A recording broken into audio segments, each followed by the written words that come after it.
Lecture de la parole de Dieu, Matthieu chapitre 7, Bible Martin, intitulé Jésus-Christ défend de mal juger du prochain, la parabole de l'homme qui bâtit sa maison sur le roc. Lecture de la parole.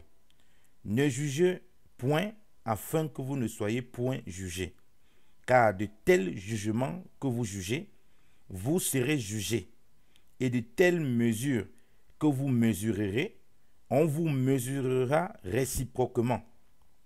Et pourquoi regardes-tu le fétu qui est dans l'œil de ton frère, et tu ne prends pas garde à la poutre dans ton œil?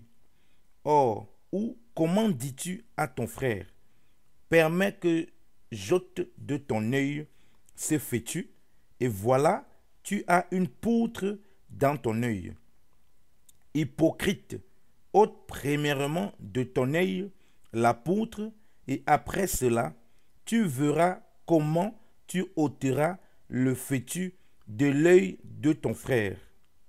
Ne donnez point les choses saintes aux chiens, et ne jetez point vos perles devant les pourceaux, de peur qu'ils ne les foulent à leurs pieds, et que se tournant, ils ne vous déchirent.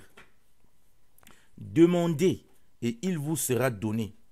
Cherchez, et vous trouverez. Heurtez, et il vous sera ouvert. Car quiconque demande, reçoit, et quiconque cherche, trouve. Et il sera ouvert à celui qui heurte. Et qui sera l'homme d'entre vous qui donne une pierre à son fils s'il lui demande du pain? Et s'il lui demande un poisson, lui donnera-t-il un serpent? Si donc vous, qui êtes méchants, savez bien donner à vos enfants des choses bonnes, combien plus votre Père qui est aux cieux donnera-t-il des biens à ceux qui les lui demandent? Toutes les choses donc que vous voulez que les hommes vous fassent, faites-les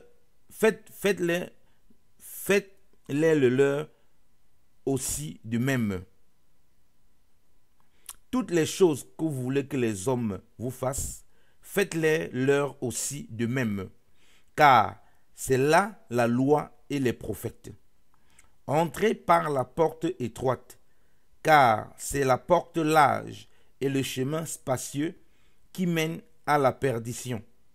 Et il y en a beaucoup qui entrent par elle. Car la porte est étroite et le chemin est étroit, qui mène à la vie, et il y en a peu qui le trouvent. Or, gardez-vous des faux prophètes, qui viennent à vous en habit de brebis, mais qui au-dedans sont des loups ravissants. Vous les connaîtrez à leurs fruits. Cueille-t-on des raisins à des épines, ou les figues à des chardons? Ainsi, tout arbre fait de bons fruits. Ainsi, tout bon arbre fait de bons fruits. Mais le mauvais arbre fait de mauvais fruits.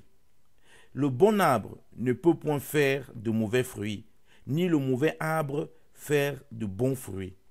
Tout arbre qui ne fait point de bons fruits est coupé et jeté au feu. Vous les connaîtrez donc à leurs fruits. Tous ceux qui me disent « Seigneur, Seigneur » n'entreront pas dans le royaume des cieux, mais celui qui fait la volonté de mon Père qui est aux cieux. Plusieurs me diront en ce jour-là, « Seigneur, Seigneur, n'avons-nous pas prophétisé en ton nom? N'avons-nous pas chassé les démons en ton nom? Et n'avons-nous pas fait plusieurs miracles en ton nom? » Mais je leur dirai alors tout ouvertement, « Je ne vous ai jamais reconnu. Retirez-vous de moi, vous qui vous a donné à l'iniquité. » Quiconque entend donc ces paroles que je dis et les met en pratique, je le comparerai à l'homme prudent qui a bâti sa maison sur la roche. Et lorsque la pluie est tombée, et que les torrents sont venus, et que les vents ont soufflé, et ont donné contre cette maison, elle n'est point tombée, parce qu'elle était fondée sur la roche. Mais quiconque entend ces paroles que je dis, et ne les met point en pratique, sera semblable à l'homme insensé qui a bâti sa maison sur le sable. Et lorsque la pluie est tombée, et que les torrents sont venus, et que les vents ont soufflé, et ont donné contre cette maison, elle est tombée, et sa ruine a été grande. Or, il arriva que quand Jésus eut achevé ses discours, les troupes furent étonnées de sa doctrine, car il les enseignait comme ayant de l'autorité et non pas comme les scribes. Amen. Parole du Seigneur. Amen.